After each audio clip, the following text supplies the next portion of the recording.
The clock reads 6:23 local time when the call goes out from Bandar Abbas Air Base, stretched along the northern shore of the Strait of Hormuz like a runway built specifically for causing problems. The Islamic Republic of Iran Air Force is scrambling an F-14A Tomcat, and somewhere in the operations center, a commander is convinced he has just made a very smart decision. He has not. 17 nautical miles to the south, at 19,000 feet, a U.S. Navy P-8A Poseidon maritime patrol aircraft is doing what it does every Tuesday, Thursday, and alternating Saturdays: a routine surveillance sweep of the Strait's northern approaches. The crew of 9 has been airborne for 3 hours and 40 minutes. The acoustic sensor operator in the back has been tracking what he is professionally confident is a Kilo-class submarine near Abu Musa Island. The electronic warfare operator has been passively collecting every radio frequency, radar emission, and electromagnetic hiccup generated by Iranian military installations from Bandar Abbas to Keshem Island. It is, by all accounts, a productive morning. The thermos coffee, hours old and approaching geological consistency, has been declared undrinkable by 3 crew members and consumed anyway by the other 6. The P-8A is an absolute marvel, built on the Boeing 737-800ERX airframe and converted into a flying sensor array that makes the average spy satellite look like a pair of binoculars. It carries the AN/APY-10 maritime surveillance radar, the AN/ALQ-240 electronic support measures suite, and a sensor integration architecture sophisticated enough to simultaneously track submarines, surface contacts, and the personal radio habits of every radar operator on the northern Hormuz coastline. It costs $326 million.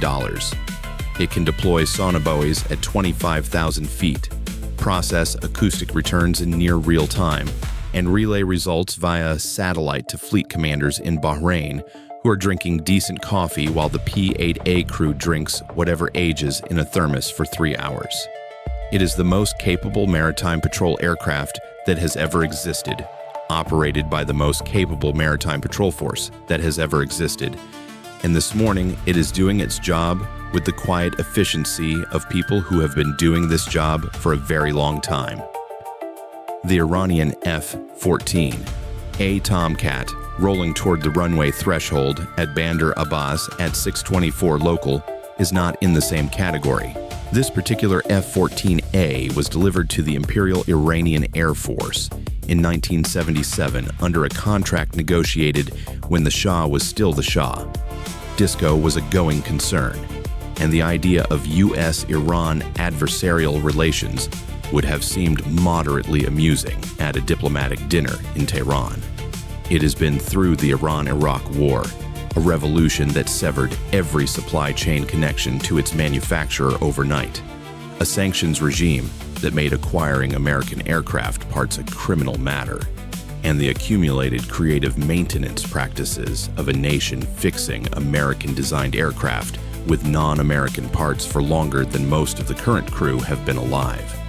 The AWG-9 fire control radar, once capable of tracking 24 targets and engaging 6 simultaneously at 100 nautical miles, has been partially rebuilt using components never intended to live inside an AWG-9.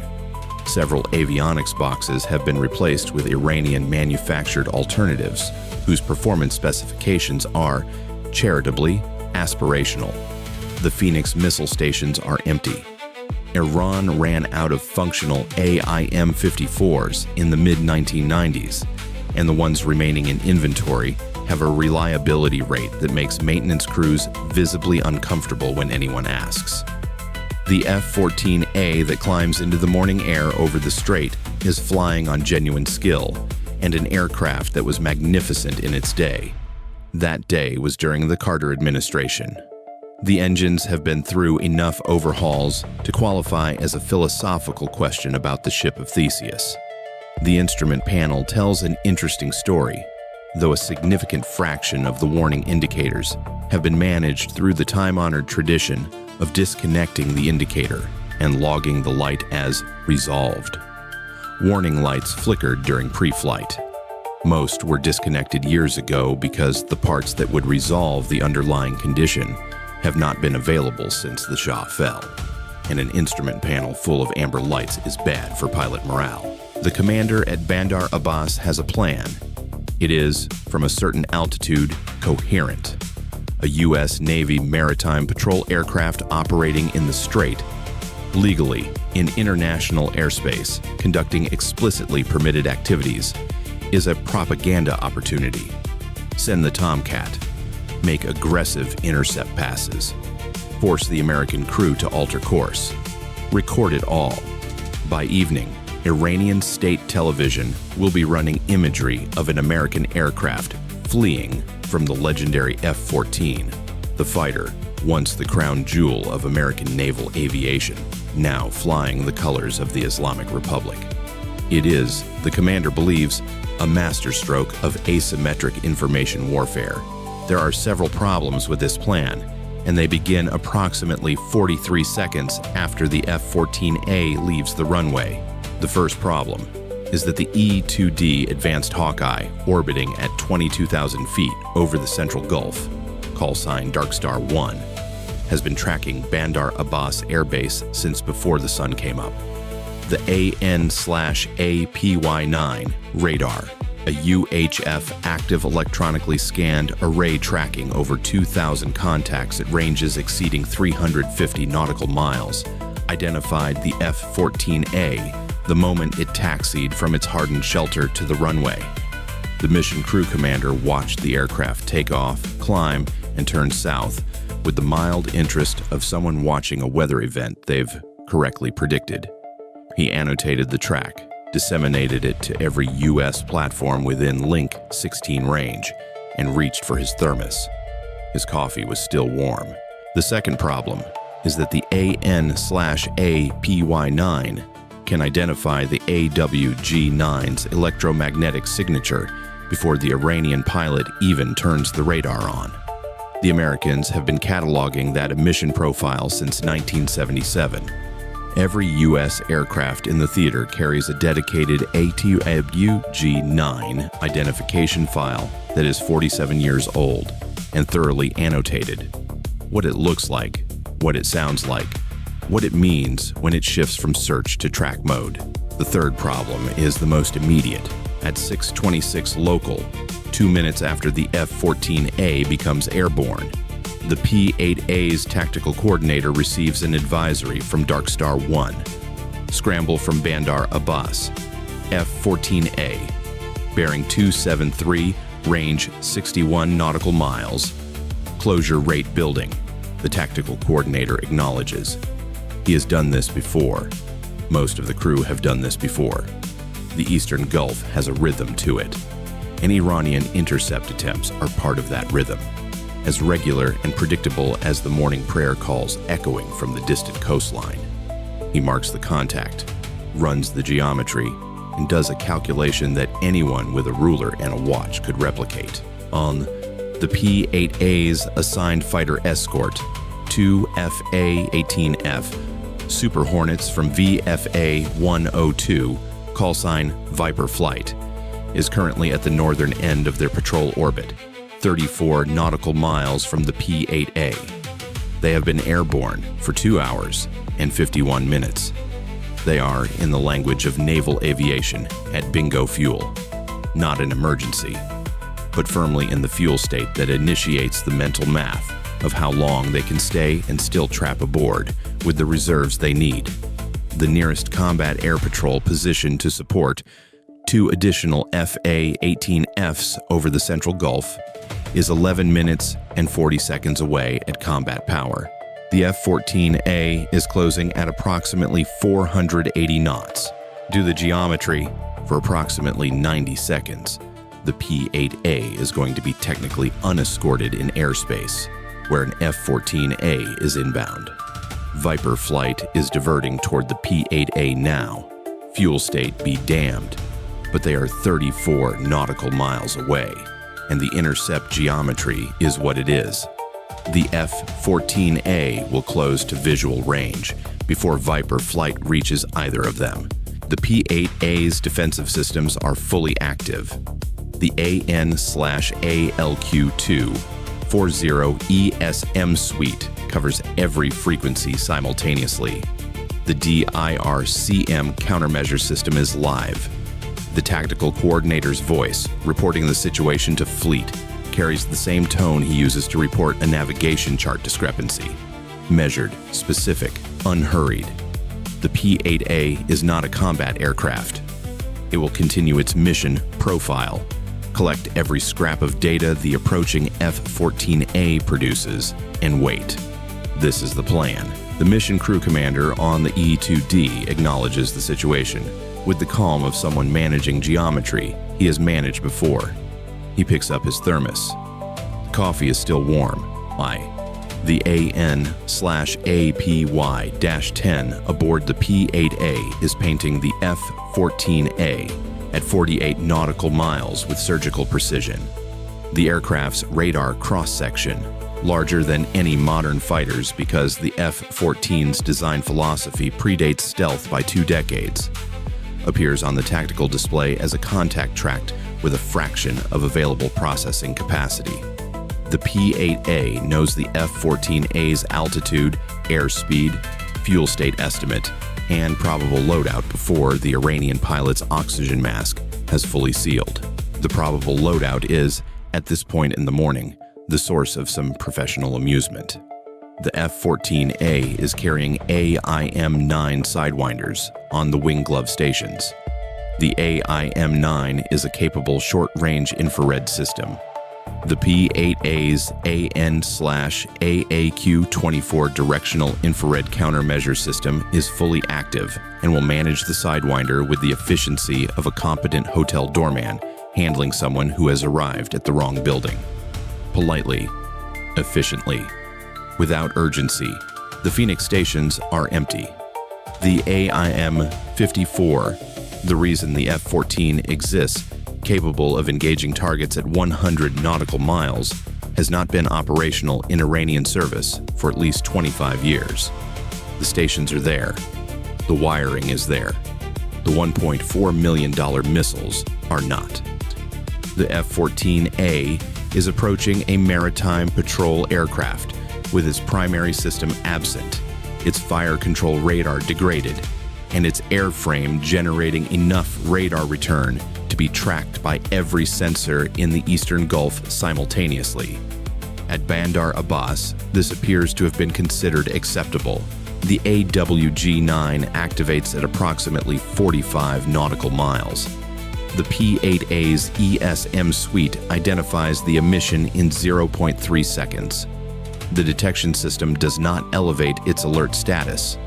The AWG-9's modulation characteristics are noticeably below the reference signature in the library. A note generates automatically. A WG-9, pulse repetition, frequency degraded. Estimated tracking range 70 to 75% of nominal. The radar that once tracked 24 targets simultaneously is running at roughly 3/4 of its design capability. This information is queued for Link 16 distribution to every U.S. platform within data link range. The fire control system that was once the most sophisticated airborne radar ever fitted to a fighter aircraft is now producing intelligence about its own decline. Then the radio starts. The F-14A's radio transmissions are unencrypted, not partially encrypted, not encrypted with an outdated cipher. Clear voice. Channel 7 on the Iranian military guard frequency, which the P-8A monitors with the ease of tuning to a station it knows by memory. The pilot is communicating with Bandar Abbas approach control, and the communications are being received, recorded, and processed in near real time by the linguistic intelligence system aboard the P-8A. The content is primarily logistical. The pilot is reporting fuel state, lower than optimal, and requesting confirmation of his intercept heading. He is also, in a brief exchange with what sounds like a senior controller, expressing measured concern about a vibration in the starboard engine present since takeoff, which he was told to monitor but not worry about. In the back of the P-8A, the electronic warfare operator has temporarily stopped paying attention to the contact near Abu Musa Island. Its data is being recorded. But right now, the EW operator has the expression of a man who has just received a gift he didn't expect. Are they seriously transmitting in the clear? The tactical coordinator asks. The EW operator is already typing. Sir, I can tell you about the engine vibration, his fuel state, his intercept heading, and what sounds like a controller on the ground having a genuinely bad morning before the sortie even launched. I'd need another 5 minutes for the full context on that last one. The mission crew commander on the E-2D, monitoring the same frequencies, allows himself a small smile. Log everything. Everything is being logged. Every word the Iranian pilot speaks on that frequency is becoming part of a theater-wide intelligence product, read at multiple commands within the hour. The pilot believes he is flying a daring intercept mission. The U.S. intelligence community believes he is delivering a comprehensive briefing on his aircraft's condition, his base's communications procedures, and his command's decision-making process, entirely free of charge, with no possibility of recourse. The AWG-9 pulses again. The ESM suite catches it, measures it, compares it to the reference signature, and refines the assessment. Tracking performance. Estimated at 68 to 72% of nominal. Consistent with AWG-9 transmitter driver stage failure mode. See technical reference Appendix C-7. The engineers who read this note can extrapolate from the specific degradation pattern, which component has failed, and approximately how many of Iran's remaining F-14As are likely experiencing similar issues. The Iranian Air Force does not publish its maintenance records. They don't need to. Every intercept is a maintenance inspection conducted from a comfortable distance, at no cost to the inspector. The SLQ-32 electronic warfare suite aboard USS Abraham Lincoln, operating in the Central Gulf, has also been passively monitoring since the F-14A activated its radar. 17 new data points have been added to the Iranian Air Force electronic order of battle in the past 4 minutes. The data is formatting for Link 16 distribution. By the time the F-14A reaches visual range of the P-8A, every U.S. aircraft, ship, and installation within data link range will know slightly more about the Iranian F-14A fleet than they did this morning. The F-14A is not conducting an intercept. It is conducting a seminar. Viper flight arrives at 6:41 local, 30 seconds before. The F-14A achieves visual range of the P-8A.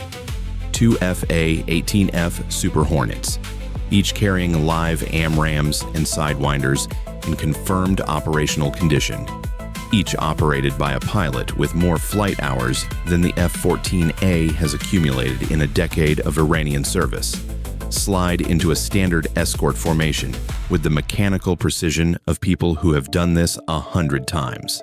Because the lead pilot has done this approximately 100 times. The F-14A is now visible on the P-8A's electro-optical camera. The image is transmitting in real time to the carrier, the E-2D, the Operations Center in Bahrain, and several addresses not in the publicly acknowledged distribution list. The aircraft is, visually, a legend. The variable sweep wing, the distinctive twin-tail configuration, the sheer physical presence of what was once the most capable fleet air defense fighter in existence. It is, even now, an impressive machine. The pilot closes to within a quarter mile of the P-8A with precise, aggressive airmanship. Then Viper lead slides across the F-14A's nose at a closure rate that communicates everything without a single word. The Super Hornet is faster, more maneuverable, carrying systems in confirmed operational condition, and not experiencing engine vibration. The wingman takes up a position behind and above the F-14A that requires no translation across language barriers. The geometry communicates everything. You are not alone with the P-8A. You have never been alone with the P-8A. You were tracked from the moment you taxied out of the shelter this morning. The F-14A holds position for 41 seconds. The AWG-9 pulses several more times. All of it goes into the archive. The radio is quiet for those 41 seconds, which is itself an interesting data point. Then the pilot transmits to Bandar Abbas, processed by the translation system in 3 seconds, communicating that the Americans have sent fighters and his fuel state requires he consider his options. Bandar Abbas acknowledges. The F-14A begins a gradual left bank braking north. On the P-8A's camera, the loadmaster, watching the intercept with the expression of a man watching a film he has seen many times and still finds mildly entertaining, observes the F-14A reverse course. He raises one hand. Not aggression. Not a salute. The kind of wave you give a tour boat from a harbor ferry, acknowledging a presence without particularly caring about it. Then he returns to what he was doing before the morning's entertainment began. Viper lead escorts the F-14A northbound for a courteous distance. Courteous in the professional military sense, meaning far enough that the Iranian pilot understands he is being observed every nautical mile home, then breaks off to rejoin the P-8A. The backup cap, which flew 11 minutes and 40 seconds at combat power to a situation resolved before they arrived, is now calculating a fuel state that will generate pointed questions from the carrier's air boss. And somewhere on USS Abraham Lincoln, an officer is beginning to calculate what this morning actually cost. The cost math, when assembled, is instructive, diverting Viper flight, additional flight hours, fuel burned at combat power instead of transit power, extended mission profile, maintenance implications for 2 aircraft that executed an unplanned high-energy intercept. Costs approximately $180,000. The extended E-2D orbit to maintain surveillance adds $120,000. Repositioning the backup cap, which burned fuel at maximum power for 23 minutes before turning back, adds another $95,000. Total U.S. operational cost of responding to the F-14A intercept from the moment DARKSTAR ONE logged the Bandar Abbas scramble to the moment Viper flight trapped aboard the carrier, approximately $400,000. The F-14A cost the Islamic Republic of Iran approximately $8,000 to $12,000 in fuel and consumables for the sortie. By conventional cost-benefit math, Iran achieved something. They spent $10,000 and caused the U.S. to spend $400,000. That is, by the usual metric of asymmetric economics, a ratio that should produce satisfaction in Bandar Abbas. The intelligence collected from the F-14A's emissions is not in this calculation. The 47-page mission log submitted upon landing, covering the surface traffic analysis, the electromagnetic environment survey, and a detailed technical section on the F-14A intercept, is not in this calculation. The AWG-9 degradation analysis, which improves the accuracy of every future assessment involving Iranian air-to-air radar systems across the theater, is not in this calculation. The Clear Voice communications record, disseminated to 4 intelligence centers and contributing to an updated Iranian Air Force F-14 readiness assessment, is not in this calculation. The engine vibration acoustic signature, captured at close range and cross-referenced against maintenance failure mode databases, is not in this calculation. The P-8A spent $340,000 flying the original mission. It collected intelligence worth multiples of that figure. The F-14A's unplanned contribution, radar emissions, radio calls, engine data, a real-time demonstration of Iranian Air Force operational procedures under pressure, was provided entirely without charge as an unrequested gift. Somewhere, a Pentagon accountant is looking at the $400,000 figure and experiencing professional distress. Somewhere else, an intelligence analyst is reading the preliminary mission report and considering what to order for lunch because this analysis is going to take a while and the data is excellent. Both of them had a good morning. Only one of them knows it yet. The P-8A lands at 10:47 local. Mission data is downloaded before the engines have fully spooled down. Within 4 hours, the AWG-9 degradation analysis is in the hands of 6 separate commands across the theater. Within 6 hours, the clear voice communications record has been processed and added to the Iranian Air Force Operational Pattern Assessment.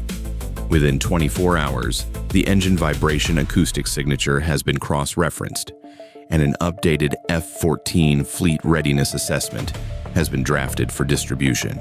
The crew has moved on to the galley. The galley coffee is fresher than what was in the thermos. Small victories. The P-8A will fly again in 36 hours. Same patrol box, same sensors, same patient collection. If the F-14A sortie repeats, and pattern analysis suggests it might, the radar signature library will be slightly more accurate. The communications assessment slightly more refined. The entire encounter will have made the next encounter marginally easier to predict and exploit. This is the accumulation, not any single intercept. The compounding of knowledge, sortie by sortie, emission by emission, radio call by radio call, until the adversary's next move is understood before they've decided to make it. Every intercept is a deposit. By 11 o'clock local, Iranian state television is preparing its evening broadcast. The segment, when it airs, is a genuine artistic achievement of its particular genre. Footage of an F-14A, whether from this morning, a previous sortie, or archival footage from the 1980s, is difficult to determine from the broadcast quality, and the broadcast quality is not high. Fills the screen against an orchestral score of considerable dramatic ambition, referencing ancient Persian military glory and contemporary geopolitical resolve simultaneously. The anchor announces that the IRIAF has successfully intercepted an American surveillance aircraft operating provocatively near Iranian sovereign interests, that it was firmly escorted to a safe distance by heroic Iranian aviators, and that this demonstrates the combat readiness and deterrent capability of Iran's air defense forces. The map graphic positions the intercept significantly closer to Iranian territorial airspace than it actually occurred, in the same way that a fish tends to grow between the boat and the bar. Several details are absent from the broadcast. The E-2D Hawkeye that tracked the F-14A from the moment it taxied at Bandar Abbas is not mentioned. The Link 16 network that distributed the F-14A's track to every U.S. platform in the theater before it left Iranian airspace is not mentioned. The arrival of Viper flight is absent.